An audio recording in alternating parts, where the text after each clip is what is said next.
Sawa. Basi asante sana, nichukue nafasi hii kuwashukuru sana ndugu ambao umejiunga na sisi. Kwa siku ya leo tunataka kuongelea kuhusu hati fungani au sijajua kama ndo maneno yanayotumika kwa bills na bonds kwa pamoja. Na kwa nini tumeona tuiongelee leo?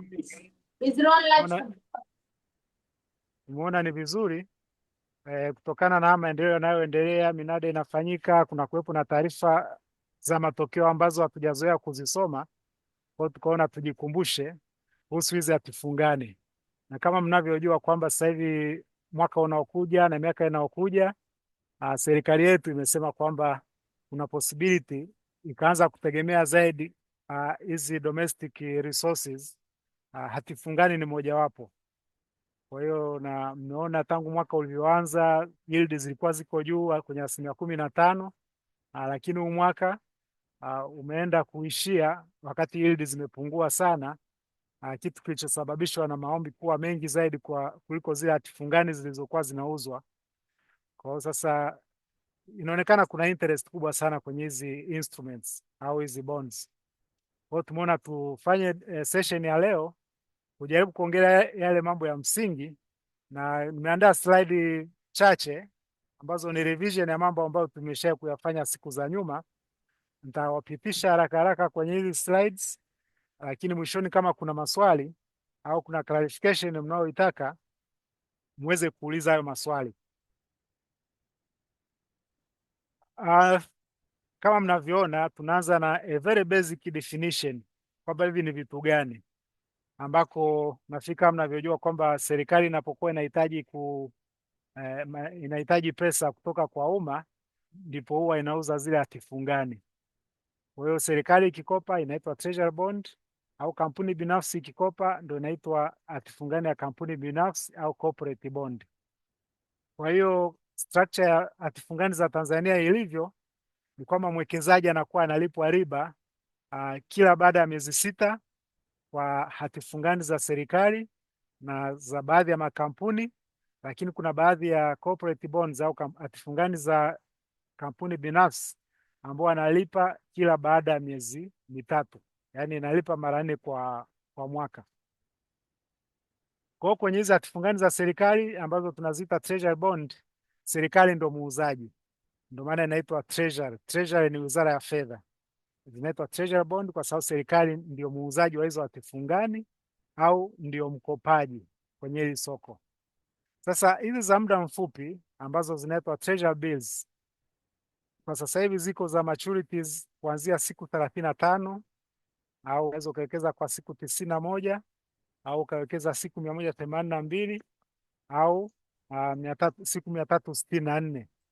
Kwa hiyo hizo ndo maturity za hati fungani za muda mfupi au treasury bond, na kiwango cha chini cha kuanzia ni shilingi 500,000 na inakuwa inaongezeka kwa shilingi 10 10, kwa 510, 520 na kuendelea. Ila kwenye faida utakayoipata kwenye hizo hati fungani za muda mfupi au treasury bonds zinakuwa na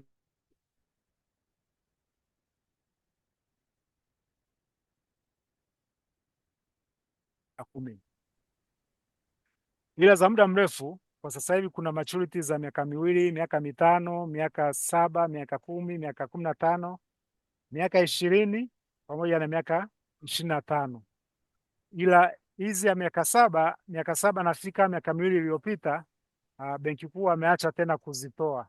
Kwa ukiingia kwenye soko unaweza ukakutana na bondi ya miaka 7 wakati inakuwa issued ni zile za zamani, lakini hizi zinazotolewa mpya naona ya miaka 7 wameamua kuitoa, na mtu yote anaweza akashiriki ili mradi uwe na kiwango cha chini cha shilingi milioni 1 na inakuwa inaongezeka kwa shilingi 100,000. Kuhusu kodi, kwenye hizi za miaka 2 ndo pekee ambazo zinakuwa na kodi ya zuio ile 10%. Kwa maana hiyo kuanzia miaka 5 kwenda mbele ni hati fungani ambazo hazina kodi. Sasa hili ni jambo ambalo kwa wawekezaji wa Tanzania nafikiri bado hawajaona kama ni advantage, lakini nafikiri sehemu kama Kenya, sina uhakika na Uganda na Rwanda, lakini Kenya treasury bonds zina kodi. Infrastructure bond ndo hazina kodi, lakini kwa treasury bond Kenya zina kodi. na ndio hicho ambacho kinazifanya hizo hatifungani zetu ziweze kuvutiwa, kwa sababu unajua katika dunia sasa hivi kuwekeza mahali afu ukapata faida yote ukapishana na TRA mlangoni ya mdaiani, kwa kweli ni uwekezaji ambao unavutia sana. Labda ndio maana siku hizi kidogo kumeanza kuwepo na interest kutoka kwa wawekezaji kutaka kuwekeza kwenye hizo hatifungani. Huko mbele hatujui, siku serikali ikitaka kupanua wigo wa kodi usishangae inaingia, lakini hivi ninavyoongea bado ni hatifungani ambazo faida unaipata haina kodi. Ile coupon income pamoja na capital gain unaoipata yote ni faida yako. Na faida gani sasa unazozipata wakati unapowekeza kwenye hatifungani? Kwa hiyo tunategemea kwamba unapoikopesha serikali una uhakika kwamba kwa kipindi chote ambacho unayo hiyo hatifungani utakuwa unalipwa coupon kila tarehe za kulipa coupon, na itakapowiva on maturity utarudishiwa pesa zako. Kwa hiyo ni uwekezaji salama, na ndio maana sehemu nyingine au kwenye lugha za kifedha huwa anaziita risk free instruments. Alafu ya pili ni kwamba ni dhamana ambazo zinahamishika. Kwa hiyo kwamba kama umenunua hatifungani miaka 25 sio lazima ukae nayo mpaka itakapowiva.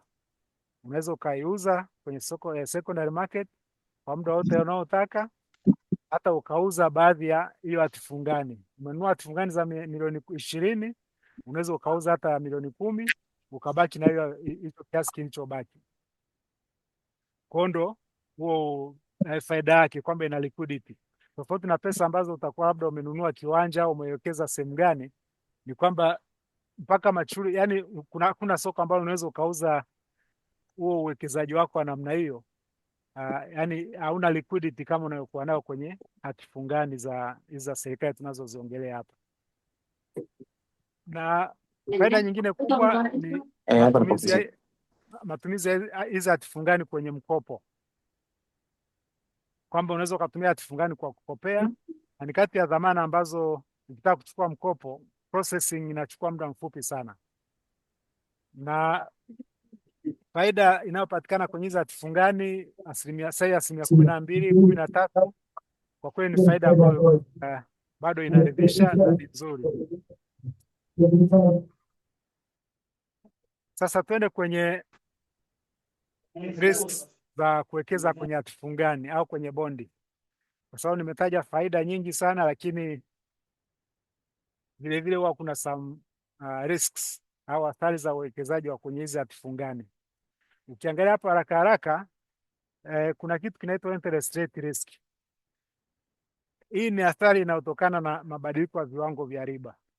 Kwa mfano, umenunua hatifungani ya sasa hivi ya wiki hii ambayo ilikuwa na riba ya 13%. Hasa viwango vya riba kwenye uchumi kama vikipanda, hii hatifungani yako thamani yake inashuka, ila kama viwango vya riba kwenye uchumi vikishuka, wewe hatifungani yako ulionayo inapanda thamani, kwa sababu wengi watakuwa wanahitaji, maana viwango vya riba vimeshuka. Kwa hiyo inaitwa risk kwa sababu kuna volatility. Interest rate zikipanda, hatifungani thamani inashuka, lakini viwango vya riba vikishuka, hatifungani thamani yako inaongezeka. Kuna liquidity risk. Hii ni athari kwamba kama nilivyosema kwamba inaorodheshwa kwenye soko la hisa, inawezekana kipindi unachotaka kwenda kuiuza pengine ukakuta soko sio zuri ukashindwa kuiuza. Huwa inatokea. Hizo ndo riski ambazo zinaweza zikawepo kule sokoni. Lakini nyingine ni mfumuko wa bei. Hii ni riski kwa sababu unaponunua hatifungani unakuwa umeingia makubaliano na serikali kwamba kwa miaka 25 inayokuja utakuwa unapokea a fixed amount of coupon. Kwa hiyo inawezekana miaka hivi karibuni ile coupon unaoipokea ikawa ina thamani nzuri, lakini kama miaka 10 inayokuja mfumuko wa bei ukawa umepanda, ni kwamba ile uwezo wa manunuzi wa zile coupon ukawa umeshuka, kitu ambacho ungeweza kununua na hizo coupon mwaka huu, baada ya miaka 10, miaka 5, kama bado unayo, ukakuta unanunua vitu vichache zaidi. Ndio maana yenyewe inatajwa mfumuko wa bei kwamba kama ni moja ya risk za hiyo hatifungani. Lakini riski nyingine inaitwa default risk au wengine huwa wanaita credit risk. Hii ni riski ambayo ipo kwa nadra kwa hizo hatifungani za serikali, ambako kuna uwezekano kwamba serikali sio likashindwa kukulipa, lakini in practice serikali ni kwa nadra sana serikali kushindwa kukulipa kabisa. Sana sana tu inaweza kama ni matatizo ni makubwa, inawezekana ikatokea tu akashindwa kukulipa ile kuponi yako in time, wakakuchelewesha, au hatifungani imeuiva wakakuchelewesha kukulipa kipindi ambacho ulikuwa unaitegemea uipate. Kwa hiyo yenyewe hii huwa tunaiweka kama risk, japo kwa uzoefu tukiangalia masokoni huko duniani ni riski moja ambayo inatokea kwa nadra kwa serikali kuweza kukulipa. As long as serikali ipo itatafuta njia zozote zile kupata pesa za kuweza kukulipa. Kwa hizo ndo athari kwa ufupi zinazohusiana na uwekezaji wa kwenye mambo ya bonds. Kwa hiyo ukiongelea corporate bonds na wenyewe wana risk kama hizi sasa, kama ni fixed coupon corporate bond, ila kwa corporate borrowers au corporate issuers default risk ni kubwa zaidi kulipo unapokuwa umeikopesha serikali. Kwa baada ya maelezo, nieleze sasa jinsi ya kusoma taarifa mbalimbali kama unataka kuwekeza kwenye hati fungani. Kama tunavyofahamu, mwaka unapoanza serikali inakuwa na budget kwamba mwaka mzima itakopa kiasi gani kutoka kwenye domestic sources, mojawapo ikiwa ni kukopa kwenye hizi hati fungani.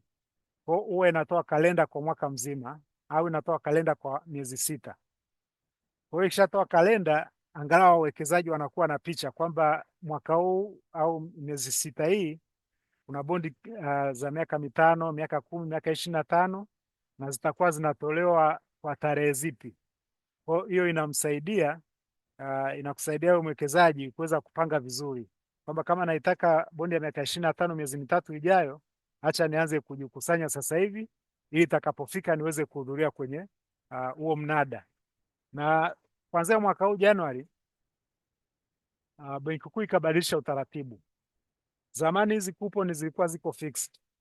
Ilikuwa mtu ukimtajia kwamba nataka bondi ya miaka 25, angalau alikuwa anajua kwamba bondi ya miaka 25 huwa ina coupon ya rate kiasi fulani. Japo hapa katikati walikuja kutoa coupon nyingine, ndio maana utakuta miaka 25 utakuta kuna bondi ilikuwa na 15.95, lakini kuna nyingine ilikuwa na 12.56, lakini zilikuwa ziko fixed, zinajulikana kabisa. Kwa hiyo ukitaka kununua bondi unamwambia mtu nataka bondi ya coupon kubwa au coupon ndogo, ilikuwa inajulikana. Lakini kuanzia mwaka huu mwezi wa kwanza wakaanza kusema kwamba hizi riba au coupon zinakuwa determined na soko au nguvu ya soko. Kwa hiyo bondi inapokuwa imetangazwa ni siku ya Ijumaa kabla mnada, ndio tunapokuwa tunajua kwamba hiyo bondi itakuwa na riba ya asilimia ngapi. Na minada inafanyika kila Jumatano. Huwa ni kama kila baada ya wiki mbili unafanyika mnada mmojawapo wa hii hati fungani. Kwa hiyo mnada unafanyika Jumatano, Ijumaa kabla ya Jumatano ndio huwa anatoa tangazo kama hili kwenye magazeti na kwenye website ya Benki Kuu. Kwa mfano, hii ni tangazo ambalo lilitolewa Ijumaa iliyopita. Nafikiri ilitolewa Ijumaa au kabla, sio Alhamisi ilitolewa. Safari naona kama waliwahi. Kwa hiyo siku hiyo ndio wanawatangazia kwamba kwenye kalenda yetu kama mnavyojua ilikuwepo bondi ya miaka 20. Sasa ndo wanawaambia kwamba hiyo bondi itakuwa na riba ya asilimia fulani. Kwa kwenye hiyo bondi wanakuandikia kwamba kiwango ambacho serikali inataka kukopa ni bilioni 189. Utaiona hapo iko kwenye line namba 3. Lakini kabla line namba 3 utaona hapo juu kuna information nyingine. Namba 1 ambayo ni standard, kwa sababu mkopaji ni serikali, ndio maana wanasema issue ni United Republic of Tanzania. Alafu kusudi la hizi pesa ni financing. Financing maana yake ni kwamba ni kufinance budget ya serikali. Kwa hiyo inataja mnadau alikuwa anataka kukopa bilioni 189 kwa njia ya competitive na bilioni 47.25 kwa njia ya non competitive. Sasa hizi zina maana gani? Ni kwamba aina ya minada, ndio maana inaitwa minada. Wale wawekezaji huwa wanataja bei zao kwamba mimi nataka kuikopesha serikali milioni 1 labda kwa shilingi 90, Mwingine anasema nitaikopesha serikali kwa shilingi 105 labda kwa milioni 2. Kwa hiyo mnakuwa mnashindana kwa bei. Kwa hiyo ile bei ndo ambayo benki kuu akipokea yale maombi, of course kwa njia ya mtandao, maana siku hizi tunabidi kwa njia ya mtandao, wanazipanga zile bei kuanzia the highest price kwenda mpaka the lowest price, na kiwango ambacho tunashindana kuikopesha serikali, ndio maana inaitwa competitive. Kwa bei inavyokuwa iko juu zaidi, ndio inakuwa na advantage kwa serikali, ndio maana inaanza kuzipanga kuanzia aliyeweka bei ya juu na kiwango alichowekeza au anachotaka kuwekeza kwenda mpaka bei za chini. Huo ni upande wa competitive bidders. Sasa siku hizi wanatoa dirisha kwa ajili ya nani competitive bidders, kwamba unataka kushiriki kwenye huu mnada, mfano ulikuwa ni miaka 20, lakini unasema mimi sitashiriki kwenye competitive window, mimi nashiriki kwenye nani competitive. Maana yake ni kwamba kwa wale ambao wameshiriki kwa ushindani, wakishawahesabu mpaka wale walioshinda, wana calculate au wanakokotoa wastani wa bei ya wale walioshinda. Kwa hiyo ndio itakuwa bei ya kuassign wale nani competitive bidders. Kwa hiyo kwenye nani competitive bidders utataja tu kama nataka kubidi labda kiwango cha milioni 10. Kwa hiyo weighted average price ni kwamba matokeo yakishatoka wakaonyesha weighted average price, ndio sasa anakupigia hesabu kwamba okay, kwenye kiwango ambacho nataka ambacho umeshiriki bei ni. Kwa sasa kuna mawili, inawezekana ukaongeza pesa kama ile bei, wastani wa bei uko juu ya shilingi 100, au ukakuta kuna change inabaki, kama kwenye wastani wa bei ya washindi umepata chini ya shilingi 100. Na nataja shilingi 100 kwa sababu shilingi 100 kwenye minada ndio inaitwa face value au maturity value, ndio kile kiwango ambacho bondi itakapoiva au hatifungani itakapoiva ndio unachorudishiwa. Kwa sasa hivi inawezekana umelipa shilingi 105, lakini on maturity wewe utarudishwa shilingi 100. Au kama hali ya soko umebidi hata kwa shilingi 95 na umeshinda kwa shilingi 95, on maturity wewe unarudishwa shilingi 100. Kwa hiyo ndo inavyotokea kwenye mashindano ya minada. Kwa hapo kama unavyoona ameweka procedure za kubidi, kwamba inabidi upitie kwa watu wanaoitwa Central Depository Participants ambao ni mabroka au mawakala wa soko la hisa pamoja na commercial banks. Hao wote wanaitwa CDP au Central Depository Participant. Kwa hiyo tunapoanza, linapokuwa limetoka tangazo siku ya Ijumaa kwa mtu anayetaka kuwekeza, ndo tunapigiana simu au anakuja ofisini, tunaanza kupeana taarifa jinsi ya situation ilivyo ya minada iliyopita. Tunakubaliana kwamba kama unataka kushiriki kwenye competitive bidding, labda uweke bei fulani ambayo unaweza ukashinda, au kama unataka kushindana ukakubaliana kwamba utashiriki kwenye nani competitive bidding. Kwa hiyo kuanzia siku hiyo mpaka kabla ya Ijumaa inabidi zile pesa uwe umeshazihamisha kutoka huko zilipo kwenye akaunti yako, umezideposit kwenye akaunti ya CDP au Central Depository Participant. Kwa hiyo kwenye hilo tangazo ndo linakuwa linaonyesha siku ya mnada ni tarehe ngapi na settlement ni T+1. Mnada ukishafanyika siku ya Jumatano, kesho yake Alhamisi, sisi inabidi zile pesa tuzihamishe sasa tuzipeleke kule benki kuu. Form of issuance hapo wameandika book entry. Maanake nini? Ni accounting entry tu kwenye akaunti yako kule CDP, kule benki kuu, sorry, ndo akaunti yako inapokuwa. Zamani form of issuance kabla hatujaanza mambo ya kompyuta ilikuwa ni certificate, kwamba utakaposhinda lazima waprint treasury certificate ambayo imeandikwa jina lako na kiwango ambacho umebid, unaenda kuichukua kabisa physical certificate. Lakini sasa hivi baada ya kubadilisha utaratibu, ni book entry tu, wewe utakachopewa ni account statement ya hizo hisa zako. Sorry, utapewa account statement ya hatifungani yako. Ndio maana wanasema form of issuance ni book entry. Namba 8 wanaonyesha kwamba matokeo yatatolewa lini na yatatolewa wapi, inakuwa imekuwa indicated hapa. Price per 100 ndio hii ambayo nilikuwa naelezea pale mwanzoni, kwamba bei unayoiweka unakuwa una price as per 100 na inabidi we compute hiyo price into 4 decimal places. Minimum bid size kama tulivyoona kule nyuma ni shilingi milioni 1 kwa sababu hii ni hatifungani, lakini kule nyuma tuliona ni Laki5 kwa treasury bills, na siku hiyo anakuwa amekuonyesha kabisa kwamba hii hatifungani inayouzwa itakuwa inalipa coupon kila tarehe 18 Juni na kila tarehe 18 Disemba. Fixed coupon wanakuwa wameshakwambia 13%. Day count conversion ni kitu cha kawaida kwenye haya mambo ya pesa, lakini hapo ndo nakuelezea kuhusu status ya kodi.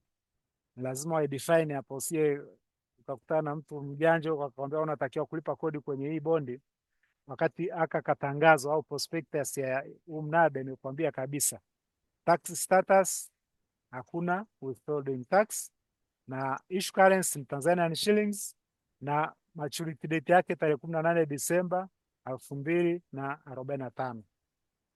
Namba 17 ni swala ambalo linaongelea kuhusu sasa hiyo liquidity, kwamba unaweza kwamba hii hatifungani itaorodheshwa kwenye soko la hisa ili kuhakikishia kwamba itakuwa na liquidity ya kutosha, lakini hizo ni trading multiples ambazo wanazitaja kwamba itakuwa na trade kwa in multiples of 100,000. Nafikiri kitu kingine wanaelezea kwamba kama umebidi na umeshinda alafu ukulipa, ndio hiyo ambao wanasema utafungiwa kushiriki kwenye minada kwa kipindi cha siku 30. Kwa hiyo inaonyesha kwamba ukishiriki kwenye mnada hakikisha kwamba pesa ziko tayari uweze kulipa, kuliko kuja kuingia kwenye hii risk ya defaulters ya kwenye mnada. Payment date adjustment wanaweka policy kwamba siku coupon inaangukia labda Jumapili, ni kwamba malipo yategemee the following business day. Lakini hapa anaelezea eligibility kwamba ni wakazi wote wa East Africa na SADC ndio wanaruhusiwa kushiriki kwenye hii minada, pamoja na Watanzania wanaoishi in diaspora. Kwa ufupi, hili ndio tangazo ambalo linakuwa linatolewa kwenye magazeti, ambalo kwa bahati nzuri au bahati mbaya bado linatolewa kwa Kiingereza. Nafikiri mwaka unaokuja ni mwaka mpya, labda Benki Kuu kama ananisikia wataangalia jinsi ya kuitoa kwa Kiswahili vile vile, kwa sababu for the purpose of financial inclusion tunawaingiza Watanzania wengi maana kuna mtu mwingine akiona vya Kiingereza anasema vimuhusu, kumbe wana vinawahusu wote, vinatuhusu wote. Kwa ufupi, hilo ndo tangazo. Umeshabidi kama kwa utaratibu niliosema, ukapeleka matokeo bidi yako kule Benki Kuu, matokeo yakatangazwa. Sasa tuende kwenye kusoma matokeo. Siku ya mnada ni Jumatano, kwa kuanzia saa 5 wana process mnada. Ni hawa watu wa Inuka Index Fund. Kwa hiyo matokeo yanatolewa kwenye website ya Benki Kuu siku ya mnada, muda wote baada ya matokeo kuwa processed. Sometimes yanaweza katoka mapema saa 9, saa 10, lakini wakati mwingine anatoka very late in the evening. Lakini kwa kawaida ambayo tumezoea, the same day haya matokeo huwa wanayatoa, na inabidi wayatoe mapema kwa sababu malipo yanatakiwa kuwa kesho yake. Sasa tuyasome haya matokeo. Kwenye haya matokeo utaona sasa hivi wameendelea kidogo. Siku za nyuma, hii kolamu ya mwisho upande wa kulia walikuwa haitoi, lakini kutokana na maombi ya wawekezaji for transparency purpose, angalau wanaongeza hiyo column.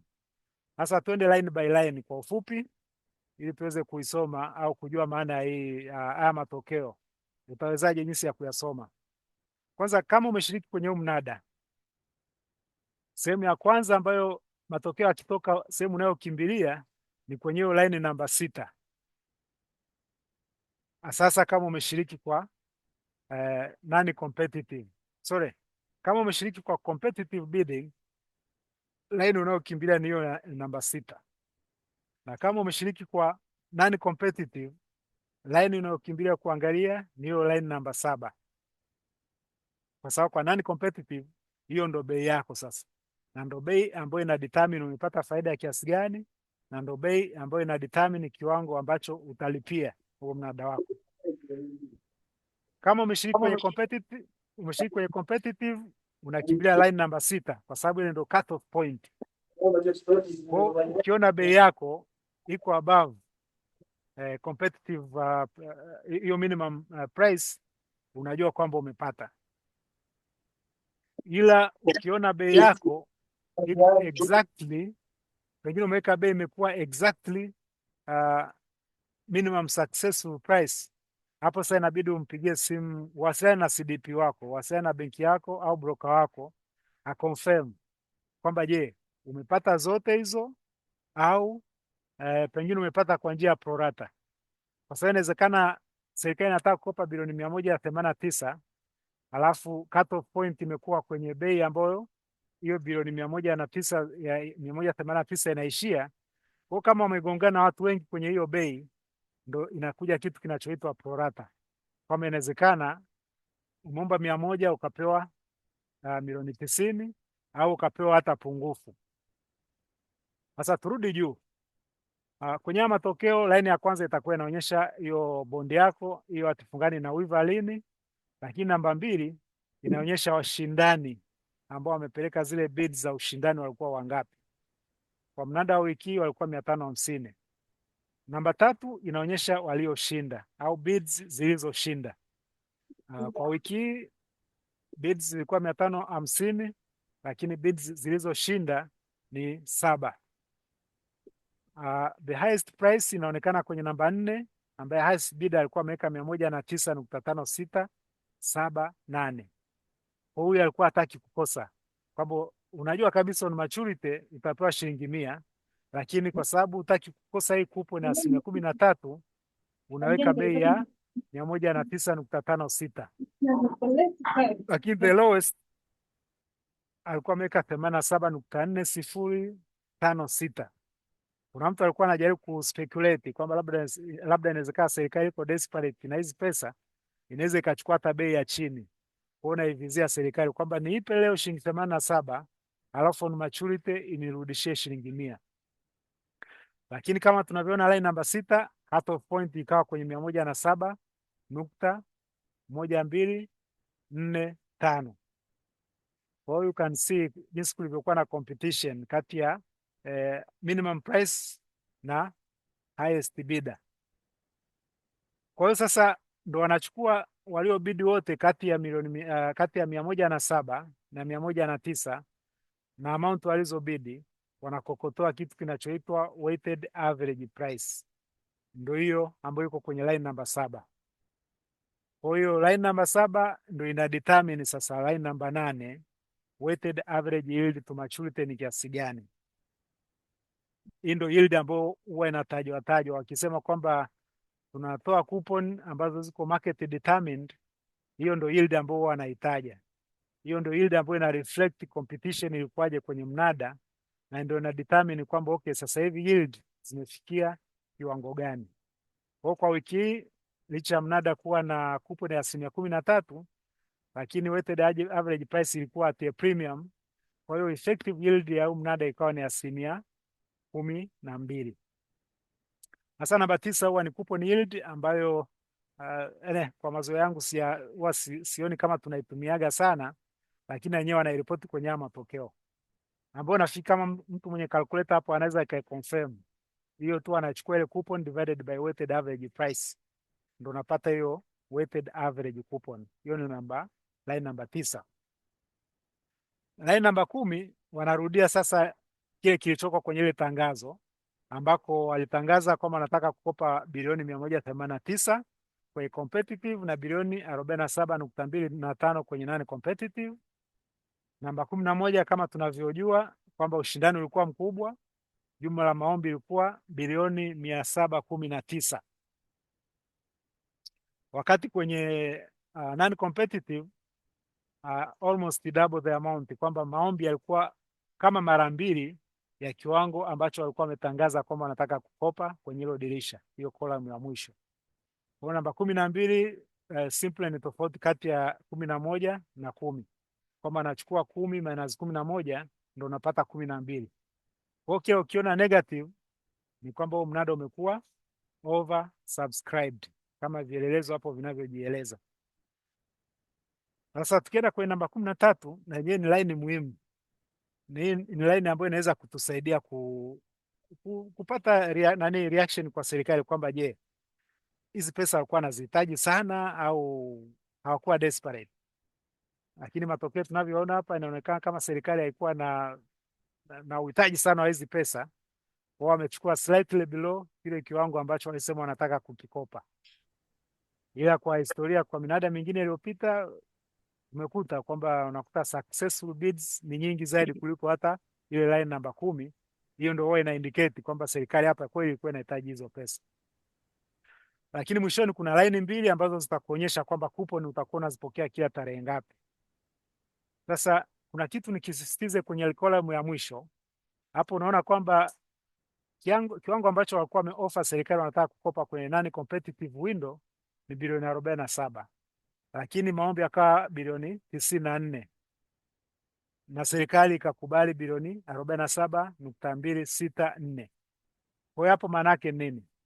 Kwa sababu maombi ni almost 2 times ya kiwango ambacho walikuwa wanataka kukikopa, na wenyewe wamechukua kiwango hicho chokuwa wanataka kukikopa. Kwa maana hiyo hapo ujue kwamba kuna prorata. Licha ya line namba 2 na namba 3 kwenye hiyo column utaona ni 824 bids na waliofanikiwa ni 824, lakini hawakupata zote 100%. Kwa watakuwa wamepata almost half the amount. Kwa mtu umewekeza, unataka kuwekeza milioni 100, kwa matokeo kama haya ni kwamba umepata milioni 50. Nakumbuka kwenye non competitive window kitu ambacho nilikuwa sijakisema, serikali ilipandisha ile threshold kwamba watu wanaobidi kiwango kisichozidi milioni 500 wanaweza wakabidi kwenye upande wa non competitive bidders. Kwa ufupi, hao ndo matokeo, na nafikiri kwa wale waswali wenzangu ni Obit peke yake ambaye wanatoa hata kwa Kiswahili. Kwa kama mkiwa mnataka kupata haya matokeo kwa Kiswahili, sasa sijajua kama Kiswahili kinakuwa kigumu au kinakuwa chepesi. Haya ndo matokeo jinsi yalivyo. Kwa nafikiri baada ya maelezo nimalizie slide ya mwisho ambayo inaelezea, ukiangalia vizuri kwenye hii upande wa kushoto kule chini kabisa wameandika kwamba prices are clean. Kwa tafsiri haraka wanasema kwamba bei ni safi. Sasa kwenye jargon za kwenye finance maana yake nini? Maana yake ni kwamba ndio hicho kitu ambacho nataka kukielezea kwenye hii slide inayofuata. Samahani, naona kuna mtu alikuwa anaongea, nilikuwa nataka kumute. Yeah. Kwa hiyo kwenye slide inayofuata nataka kufafanua kuhusu hizi swala prices, clean price na prices ambazo sio clean.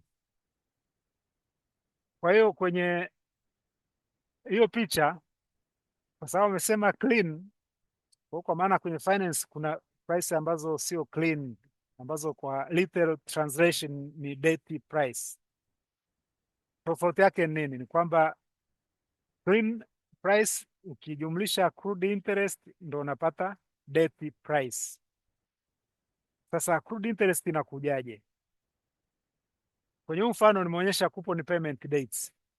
Meaning kama ukinunua hii bondi siku ambako imelipa coupon au siku ambako imekuwa issued kama hii ambayo tunaiongelea, ni kwamba price yako hiyo itakuwa inaitwa clean kama walivyoonyesha kwenye slide iliyotangulia.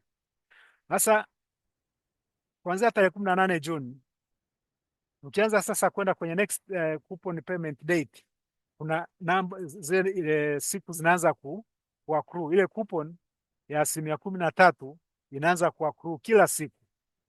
Kwa maana yake mtu ambaye anataka kuinunua hiyo bondi yako kwa tarehe ambayo iko katikati ya hizo payment coupon date, anatakiwa amlipe yule ambaye alikuwa amemiliki kwa zile number of days ambazo jamaa amekuwa nayo tangu walipolipa ile coupon iliyopita.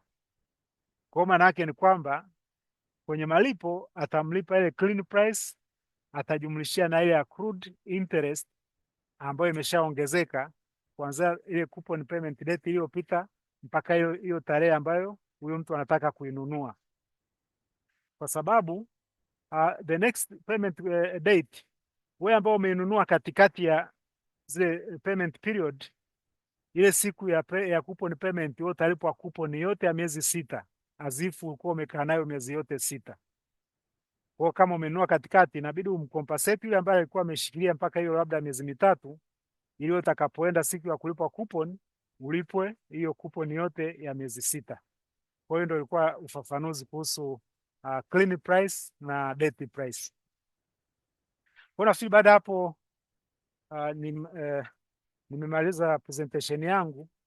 Labda Bi Grace, kama kuna maswali au kama kuna mtu anahitaji ufafanuzi, ni muda wa maswali sasa au nyongeza. Asante sana Mr. Ruta kwa maelezo mazuri. Naamini wote tulikuwa wasikivu, na hapa kuna maswali ambayo nilikuwa najaribu kuyachukua kutoka kwenye chat box. Sasa ningependa niyasome ili tuweze kujua tunaingia kwenye utaratibu gani wa kuyajibu. Itakuwa ni sawa kwako Mr. Ruta? Sawa, nafikiri asome. Okay, asante. Kuna yale ambayo maswali tumeyajibu moja kwa moja, hasa wale walikuwa wanaulizia kuhusu kufungua akaunti ya bondi anaweza kufanya vipi, tumeweza kuwajibu, na waliokuwa wanaulizia kuhusu record za session hii tumewajibu, pamoja na waliokuwa wanaulizia kama wanaweza pia wakapata nakala ya hii presentation tumewajibu. Pamoja na hayo, kuna Mr. Hussein alikuwa anauliza kima cha chini ni 1,000,000 kwa fungu ya 100,000 inamaanisha nini? Hiyo kwa swali kutoka kwa Mr. Hussein. Swali lingine ilikuwa kwenye interest risk. Interest rate unayozungumzia ni ipi hiyo inayopanda na kushuka? Ni interest ya rate ya BOT au? Ili swali limetoka kwa Mr. Alex Mputa. Swali lingine ilikuwa inazungumzia Sijui jibu moja moja nisije nikasahau. Sawa, kwa hiyo tuende kwa mfumo wa swali jibu, swali jibu. Sawa Sawa. sawa, basi naomba nirudie tena swali la kwanza. Swali kutoka kwa Mr. Hussein. Kima cha chini ni 1,000,000 kwa fungu ya 100,000 inamaanisha nini? Sawa, swali zuri sana. Kwa hiyo kama nilivyoeleza kwamba kiwango cha chini ni 1,000,000, alafu zinaongezeka kwa denomination za 100,000. Kwa hiyo 1,000,000 unaweza ukawekeza 1,000,000 na 100,000, unaweza ukawekeza 1,000,000 na 200,000. Kwa hiyo kwa maana hiyo huwezi ukawekeza 1,000,000 na 250,000 kwa sababu zile denominations zinazoongezeka ni za 100,000. Kwa hiyo kama unataka ufafanuzi zaidi unaweza ukauliza tena swali hapo. Next.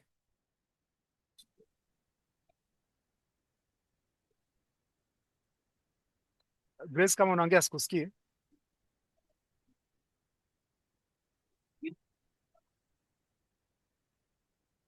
Grace, umemute, sikusikii. Kazi inaendelea.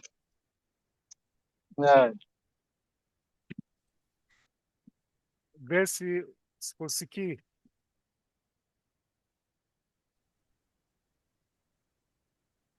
Nilipiga ngema tu.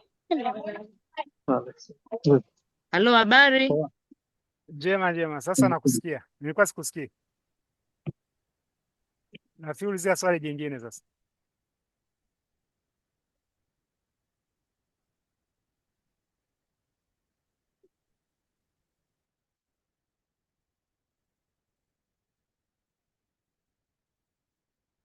Grace, kama unaongea sikusikii, umemute.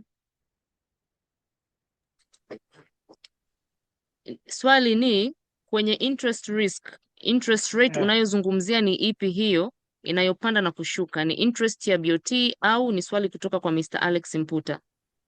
Okay, asante sana Alex Mputa. Hapa napokuwa naongelea interest rate ni viwango vya riba kwa ujumla katika uchumi. Sasa viwango vya riba najua viko vingi. Kuna central bank rate, kuna lending rates, kuna treasury bills rate, kuna hizi yield to maturity ambazo ziko kwenye hati fungani. Hivyo vyote ni viwango vya riba katika uchumi. kumekuwa na kawaida kwamba hivyo viwango vyote huwa vinafuatana, vinaposhuka vinashuka vyote, vinapopanda vinapanda vyote, japo lending rate na deposit rate huwa zinachelewa kidogo. Kwa hiyo viwango navyoongelea ndio hivyo, kwamba kwa ujumla viwango vya riba kwenye uchumi ambavyo mara nyingi vinakuwa signaled au vinaashiriwa na kile kiwango kikuu elekezi cha riba cha Benki Kuu ambacho kinaitwa CBR, Central Bank Rate, ambacho kama mnakumbuka mwezi Juni ndo alikipunguza kwa basis points chache tu kama 50 au 25, sikumbuki vizuri, na tangu amekipunguza viwango vya riba vingine vyote unaona kama vinafuata. Kwa hiyo tunapoongelea viwango vya riba tunaongelea viwango vya riba kwa ujumla kwenye uchumi.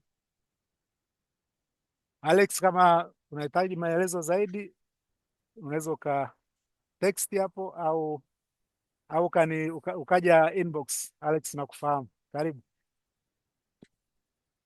Okay, asante. Swali linalofuata lilikuwa linazungumzia mfumuko wa bei ni nini? Hati fungani inaathirika vipi kupitia mfumuko wa bei? Ni swali kutoka kwa Mr. Ntinginya Junior. Asante sana Ntinginya Junior. Mfumuko wa bei ni inflation. Ni inflation au ile purchasing power ya sarafu yetu ya shilingi. Kwa hiyo sasa una affect vipi kupo na una affect vipi bondi, na inakuwaje naitaja kama ni risk? Ni kwa sababu unapowekeza kwenye hizi government bonds unakuwa umeingia kwenye mkataba wa kuwa unalipwa fixed coupon kwa muda mrefu, miaka 5 mpaka miaka 25. Kwa hiyo sasa hivi kwa mfano inflation iko around ya 3.5.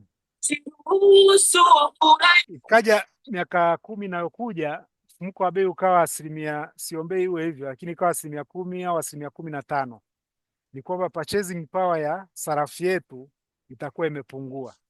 Na wewe ambaye ulikuwa unalipwa coupon katika mazingira ambayo mfumuko wa bei ni mdogo wa chini ya 5, ni kwamba by then the same amount of coupon unayoipokea haitakuwa na uwezo wa kununua vitu vingi kama ilivyokuwa awali. Kwa hiyo ndio maana tunahitaji kwamba ni risk kwa mtu ameingia kwenye huu mkataba wa kulipwa a fixed amount kwa muda mrefu. Kwako Grace. Asante Mr. Ruta. Swali linalofuata ilikuwa inauliza, natamani kujua kama kalenda ya mwaka 2026 imeshatoka. Asante sana. Kalenda bado, wote tunaisubiri kwa hamu. Labda wakati tu kwenye mitambo hapa, kama kuna mtu ameshaipata nafikiri anaweza akaturushia, lakini mpaka tunaingia kwenye mitambo nilikuwa sijaiona. Na asante. Swali linalofuata, mtu binafsi unashiriki vipi katika mnada na nini hasa kigezo cha kushindaniwa? Swali kutoka kwa Mr. Clement. Nafikiri mtakuwa sijui mmeshamjibu huko kabla, lakini mtu akitaka kushiriki kwenye mnada kuna, kama ni mgeni kabisa, kuna fomu ambayo tunamtumia ya kujaza. Kwenye hiyo fomu anaweka taarifa zake zote za majina yake, bank account, PIN number, namba ya kitambulisho, taarifa zake zote, na kama anashiriki yeye mwenyewe au anaweza akashiriki na mwenza wake au rafiki yake, kwa sababu kwenye minada wanaruhusu hata kuwa na joint account. Kwa hiyo fomu akishaijaza akaambatanisha picha moja na akaambatanisha kopi ya kitambulisho na NIDA, anaturudishia au anatutumia sisi, ndo tunaipeleka kule Benki Kuu. Sisi kama CDP ndo tunaipeleka kule kwa ajili ya kumfungulia account, na account ikishafunguliwa tunampa taarifa kwamba sasa hivi unaweza ukaanza kuwekeza, kwa sababu na wewe umeshakuwa mmoja wa wamiliki au mmoja wa wenye account kule Benki Kuu. Kwa wawekezaji ndo account pekee ambao kila mwananchi yote anaruhusiwa kuifungua kule Benki Kuu. Sehemu ya pili ya swali ilikuwa inasemaje? Swali la pili lilokuwa nafuatia ni hilo hilo, nadhani umeshalijibu. Pia alikuwa anazungumzia kuhusiana na kalenda. Swali la pili alikuwa anazungumzia kuhusu vigezo vya kushindaniwa. Vigezo labda vya ushindani kwenye soko. Ndiyo. Ni kweli mnada unapotangazwa, ndio maana inabidi kuwasiliana na CDP wako au wakala wako kujaribu kukupa picha ya hali ikoje kwenye ukwasi kwa ujumla kwenye uchumi na bei zikoje sokoni, kwamba ukwasi umeaffect au umeathiri vipi ushindani kwenye minada ya hatifungani, ili sasa kuweza kupima kwamba kama nataka kushiriki na nishinde, tuweke bei gani shindani ili angalau tushinde, au kama hutaki kupoteza muda wa uncertainty ya kama nitashinda au sitashinda, ndo hapo ambako unaamua kuingia kwenye non competitive window au ile dirisha ambalo sio la ushindani, ambako the only uncertainty utakayokuwa nayo huko mpaka matokeo yatakapotangazwa ni ile bei ambayo utapangiwa na wale ambao wameshiriki kwa ushindani. Kwako Grace. Asante sana Mr. Ruta. Swali linalofuata nadhani hili pia lishajibiwa, alikuwa anazungumzia kuhusu zile multiples za 100,000. Swali lingine ni treasury bills huwa zinauzwaje? Sijawahi kuona tangazo lake, huwa naona za treasury bonds tu. Swali kutoka kwa Rehema Omindo. Yes. Treasury bonds na zenyewe huwa wanatangaza kama hivi, kama ile tangazo nililowaonyesha la hatifungani, na yenyewe ambazo mara nyingi zinafanyika kila baada ya wiki mbili, na zenyewe huwa zinatangazwa siku ya Ijumaa kwa mnada unaofuatia siku ya Jumatano, na ushiriki wake ni ule ule, ni taratibu ni zile zile, ila tofauti ya treasury bills, tofauti ya treasury bills na sorry, kuna mwangwi. Tofauti ya treasury bills na treasury bonds ni kwamba treasury bills zenyewe hazina fixed coupon, ni kwamba zenyewe wanazita discount security, kwamba unataja bei chini ya 100 ambayo utaipa serikali, iwe on maturity urudishiwe shilingi 100. Kwa inakuwa ni zinaitwa discount securities, unaziprice at a discount, ile on maturity urudishiwe shilingi 100. Lakini taratibu za kushiriki ni zile zile. Sana sana kinachoongezeka kwenye hizi kama ilivyo bondi ya miaka miwili ni kwamba zinakuwa na kodi sasa. Labda kitu kingine ambacho hakiko kwenye treasury bills ni kwamba hizi haziingii kwenye secondary market au haziorodheshwi kwenye soko la hisa. Hizi ni moja kwa moja na Benki Kuu. Kwako Grace. Asante Mr. Ruta. Swali linalofuata ni kutoka kwa Believe Perfect, na napenda kufahamu mwekezaji asipofanikiwa kupata bondi anarudishiwa pesa yote au kuna makato, na ndani ya muda gani ndio atarudishiwa hiyo pesa? Kwako Mr. Ruta. Asante. Ni kweli mnada wetu taratibu inaitwa pre-funding.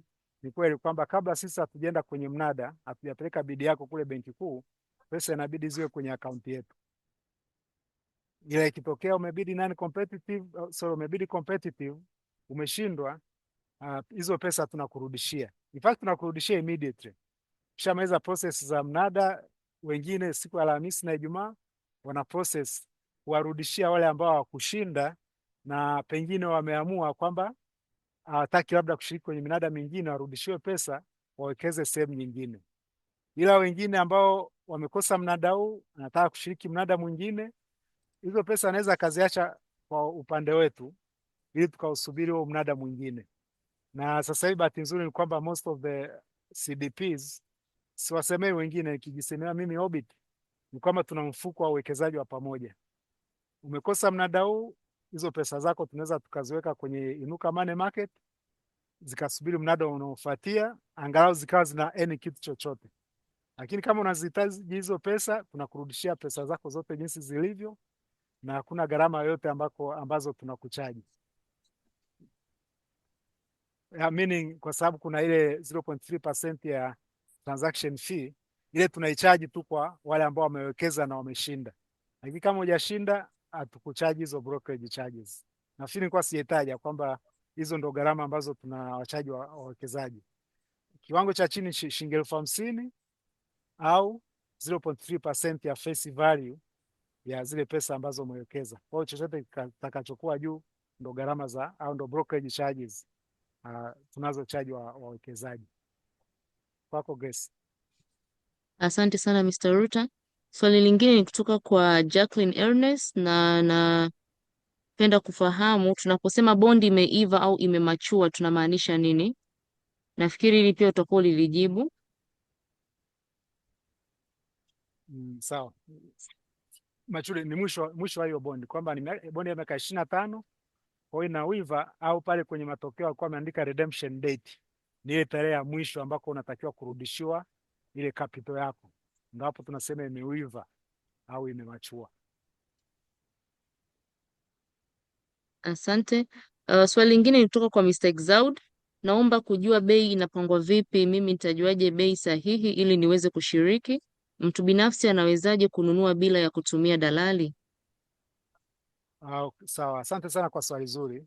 Kwa utaratibu wa sasa hivi ni lazima upitie kwa CDP, Central Depository Participant. Hawajaweka hiyo window ya bidders wenyewe kupeleka maombi yao benki kuu moja kwa moja, huo utaratibu hawajauweka. Kwa hiyo lazima upitie kwa CDP.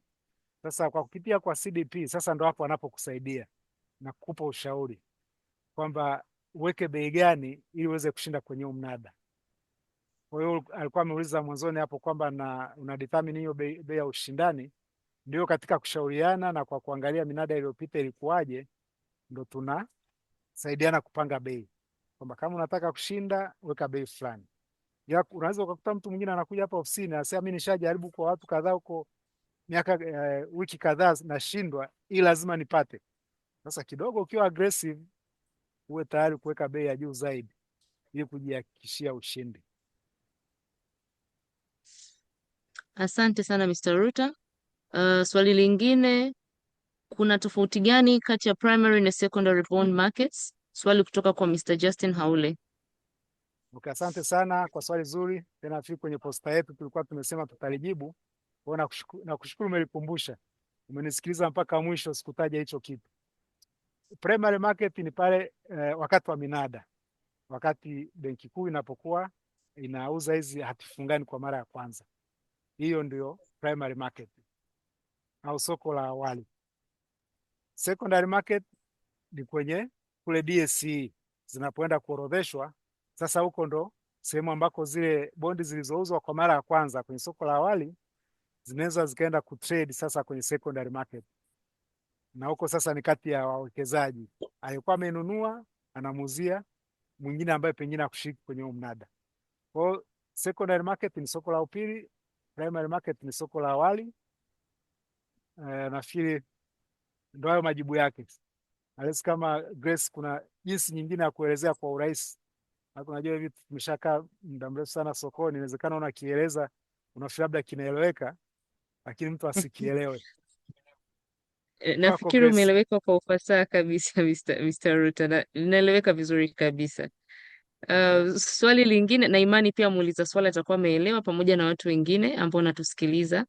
Swali lingine, naomba maelezo zaidi ya dirty price na clean kutoka kwa Johannes Kakuru. Okay, asante sana Johannes Kakuru kwa hilo swali. Dirty price na clean price. Nilielezeje? Hebu Grace, wewe ulivyoelewa, jaribu kueleza kwanza ulivyoelewa kwanza. Alafu na mimi nitakuja baadaye.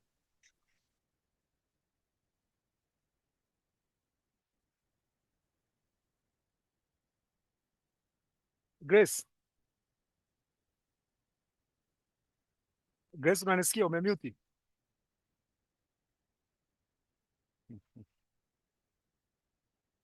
Grace amemute, sio kwa bahati mbaya. Mr. Ruta, Naam. kwa nilivyoelewa upande wa debt price inakuwa ni ile price ambayo ina include na accrued interest, kwa sababu clean price ni ile ambayo inakuwa kwenye primary market kabla bondi haija accrue.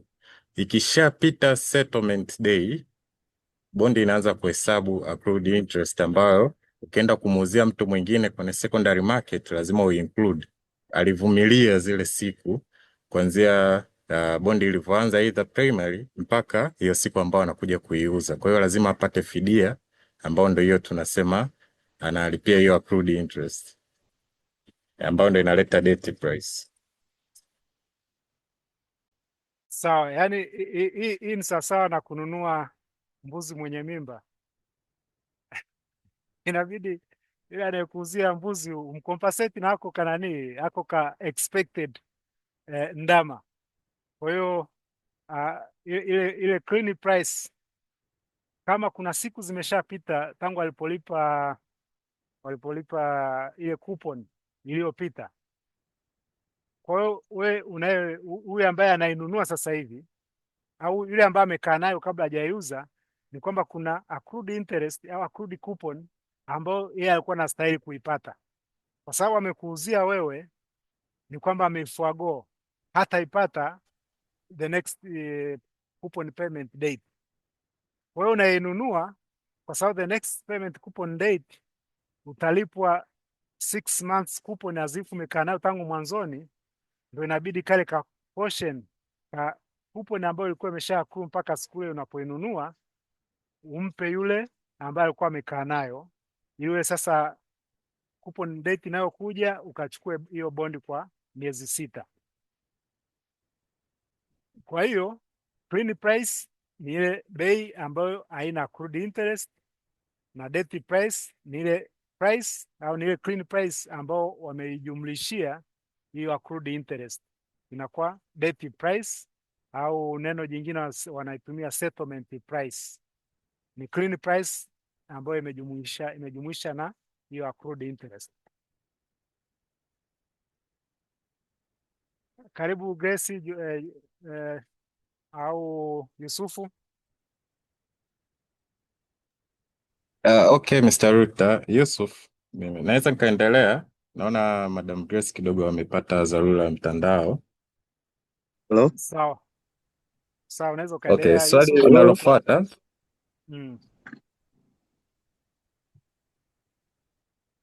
Okay, swali linalofuata. Mnatumia vigezo gani kumshauri mtu katika bei ya kubid bond? Nafikiri kama nilivyokuwa nimeeleza hapo mwanzoni, ni kwamba tunawasiliana, tunampa situation jinsi ilivyo. Mnaangalia minada iliyopita, ushindani ulikuwaje, mnaangalia general ukwasi ukoje sokoni, kwa sababu tuko sokoni, huwa tunaangalia hata kwenye secondary market demand ikoje. Kwa hiyo kuna vitu vingi sana vya kuangalia ambavyo tunavifanyiaga utafiti. Kwa hiyo tutakapokuchaji ile 0.3% usio kasema tumeichukua bure. Kuna kazi ambayo na sisi tunaifanya ili tuweze kushauri na ili uweze kushinda.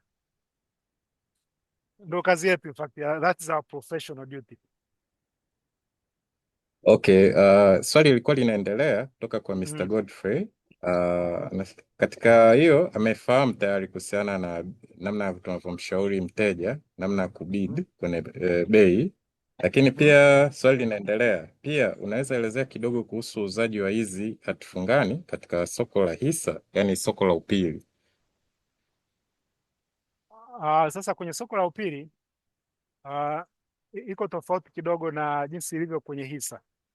Nafikiri kwenye hisa mnaona kabisa, unaweza ukaulizia kule sokoni ubaoni ukaona outstanding offers, outstanding bids, unaweza ukaziona kirahisi. Lakini kwa sasa hivi kwenye upande wa hati fungani haziwi displayed pale ubaoni. Ni kwamba tuwe mwenyewe ambaye pengine unataka kununua kwenye secondary market, unampigia wakala wako kumwonyesha intention yako ya kununua na kiasi unachotaka kuwekeza, na pengine kama una idea zaidi ya bei unaweza ukataja kwamba nataka kununua isizidi bei fulani, na kama unataka kuuza hivyo hivyo unampigia broker wako.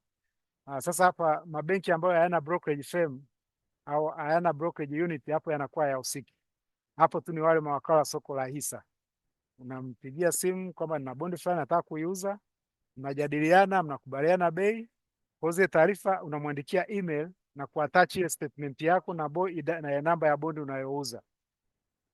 Kwa hiyo akishampata mtu wa kuinunua kutoka ile siku ambako hiyo biashara imefanyika, ni T+1. Kesho yake inabidi pesa ziwekwe kwenye akaunti yako.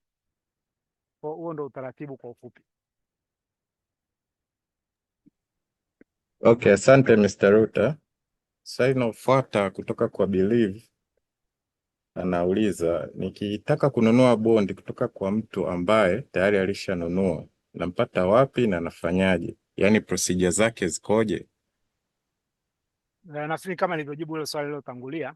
Yeah. Kwa hiyo wasiliana na broker wako, yeye ndo atakayehangaika kutafutia. Okay. Swali linalofuata kutoka kwa Mr. Fabian alikuwa anauliza, naomba unielezee vizuri kuhusu non-competitive. Hajaelewa vizuri kidogo kwenye hii bei ya non-competitive wakati wa kubid kwenye bond. Ndio, kwenye nani competitive ni ule utaratibu ambao Benki Kuu aliutoa kwamba kwenye kila mnada wao wanatenga kiasi ambacho ni kwa ajili ya wale wawekezaji ambao wenyewe hawataki kushindana bei, wale wawekezaji ambao wanataka kuwekeza kiwango kisichozidi milioni 500 na hawataki kuingia kwa bei ya ushindani. Kwa unapokuja hapa ofisini ukajaza fomu kwa mimi nataka kushiriki kwenye non competitive bid, ni kwamba tunakujazia fomu, tunaandika kiwango ambacho nataka kuwekeza, alafu tunasubiri mnada. Kwa hiyo wewe unakuwa unani au shiriki kwenye wale competitive bidders. Kwa hiyo matokeo yanapotoka ndo tunakupigia simu kwamba kwa ule mnada wako weighted average price ambayo ndo itakuwa allocated price kwako wewe kama nani competitive bidders, ndio unaweza ukajua kwamba okay, sasa gharama yangu itakuwa kiasi gani. Kwa hiyo nafikiri kwa ufupi hilo ndio dirisha la nani competitive bidders. Unataka kushiriki kwenye mnada lakini pengine hutaki kuspekulate kwenye mambo ya bei, unataka at least kujihakikishia unapata. Ila kama tulivyoona matokeo yaliyopita, sasa hivi unakuwa umebaki na uncertainties mbili. Hujui utapata kwa bei gani na hujui kama utapata pesa zote. Kwa kama tulivyoona kwamba ushindani ulikuwa mkubwa kwenye nani competitive window na Benki Kuu akaamua kuchukua kiwango kile ambacho walikuwa wamekitangaza. Kwa unakuta unataka milioni 10 umepata milioni 5. Ila kwa wale ambao wameweka labda kiwango cha chini cha milioni 1, wao ndio wanakuwa na uhakika kwamba at weighted average price nitapata uwekezaji wangu wote wa milioni 1, kwa sababu hiyo ndio minimum. Na sometimes minada ya katikati ya mwezi na kuendelea huko nyuma, Benki Kuu alikuwa anachukua hata nyingi zaidi kwenye hiyo non competitive window. Ila bahati mbaya sasa wawekezaji walikuwa wameshazoea kwamba nikiwekeza kwenye non competitive window na uhakika wa kupata. Lakini tukawa surprised kama miezi 3 au 2 iliyopita ambako sasa alianza kuweka cut off point akawa achukui zote. Kwako Yusuf. Okay, asante Mr. Ruta kwa maelezo mazuri. There's a question from Mr. Murtaza. Mr. Murtaza is asking why out of 580 bids collected, only 7 bids were accepted by the government. What does it mean? Naona anarifaa kwenye kusoma ripoti za mnada pale kwenye bids ambazo zote zilikusanywa kwa competitive ambao watu walibid 580 na watu 7 tu ndo zilikubaliwa. Kwa hiyo anahitaji kujua nini maana yake hasa. Yes, Mr. Murtaza, so that is the question I'm asking myself as well. But as you can see from the results, it's only 7 bidders who put the competitive prices and met the borrowing requirements of the government. So apart from that, there is nothing I can respond on that. Because I'm reading this information as you are reading, we are not provided by any other information other than what we are reading in the website.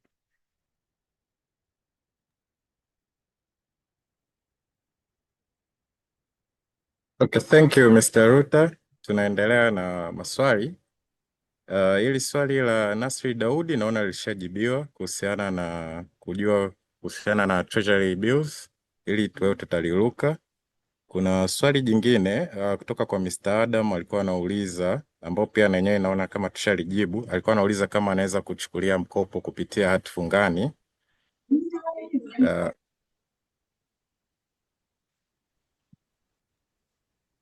Yes, ni kweli unaweza kutumia hati fungani yako kukopea, ambao some of the banks wanatoa hadi 80% ya thamani ya ile face value ambao unayo. Benki yote ya Tanzania wanaweza kukopesha kupitia hati fungani. Na requirement sana sana watahitaji uwe na ile statement yako ya bond, na kuna form utajaza inaitwa lien form ambao itaweka details zote kuhusiana na hiyo hati fungani na benki ambayo utaenda kukopea. Kwa hiyo inawezekana. Labda tuendelee na swali jingine. Swali la Alex Mputa alishajibiwa na naona ameadmit ameelewa vizuri. Kuna swali kutoka kwa okay. Kuna swali kutoka kwa Mr. Joseph Ngasa. Profesa Lutabingwa, mnaposema kwamba hatifungani kuuzwa kwa premium discount at par value, mnamaanisha nini? Okay, asante sana. Ni kweli hizi shilingi 100 ndio hiyo inaitwa maturity value ya hizi bondi au ile pesa ya mwisho ile hatifungani inapoiva ndio kiwango ambacho unarudishiwa. Kwa mfano leo ukinunua kwa shilingi 100 ukarudishiwa shilingi 100 on maturity, hiyo katika lugha za finance ndio tunasema umenunua at par.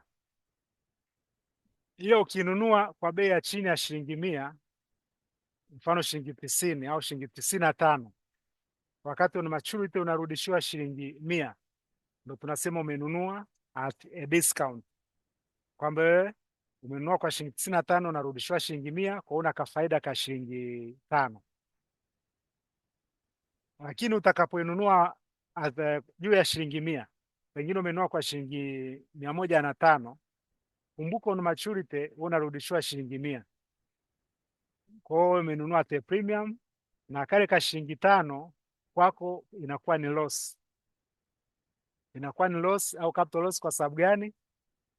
Kwa sababu wewe uko aggressive kuipata hii coupon, kwa mfano ya leo 13%, at any cost umeamua kuingia hasara kidogo kuipata hiyo coupon, ukalipa labda shilingi 102 au 105, wakati on maturity unarudishiwa shilingi 100. Kwa mfano leo kwa mtu ambaye amenunua kwa shilingi 107, lakini on maturity anarudishiwa shilingi 100, kidogo na hasara ka shilingi 7. Ndio maana mtu kama huyo effective return kwenye hii bondi kwake ni 12%, ile ambayo inaitwa yield to maturity. Kumbuka bondi faida yake kuponi yake ni 13%, lakini kwa sababu umenunua kwa shilingi 107, kwako effective return au effective profit ni 12%.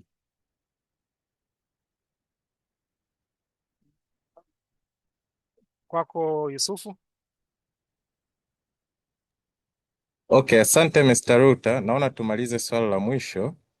Swali la mwisho kutoka kwa Mr. Alex Mputa alikuwa anauliza what will be your recommendations kwa aliyewekeza kwenye government bond kumitigate interest na inflation risk? Okay, asante sana Mr. Alex Mputa. Ni swali zuri, lakini swali ambalo linakinzana hapo hapo lilipo. Kama nilivyoeleza kwenye presentation kwamba unapowekeza kwenye hatifungani, hizo ndio riski kubwa mbili ambazo unakuwa umezivaa, unakuwa umezibeba. Na kwa hatifungani za Tanzania hizi ambazo ni fixed coupon bado hazina adjustment ya inflation. Kwa maana ukinunua ni tayari una exposure ya hiyo risk. Kwa hapa hakuna mitigation. Masoko yaliyoendelea kama Marekani wenyewe wana tayari baadhi ya hatifungani zinazoitwa inflation adjusted treasury securities.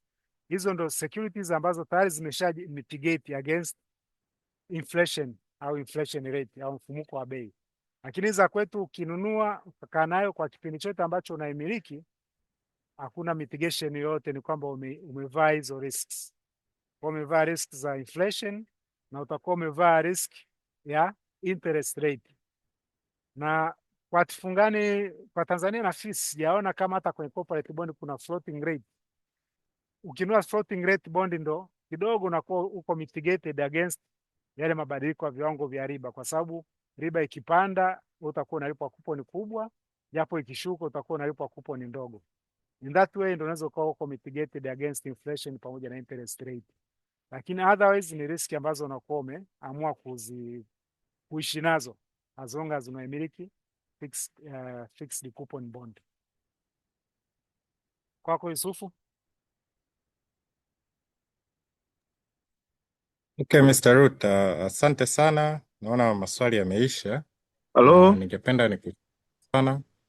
halo, Kuna mtu si anataka kuongea hapo Yusuf? Yes, hello. halo, samahani mkuu, na mimi naomba niulize swali hapa. Sawa, karibu. Okay, karibu. Swali langu mimi ni kwamba Mm.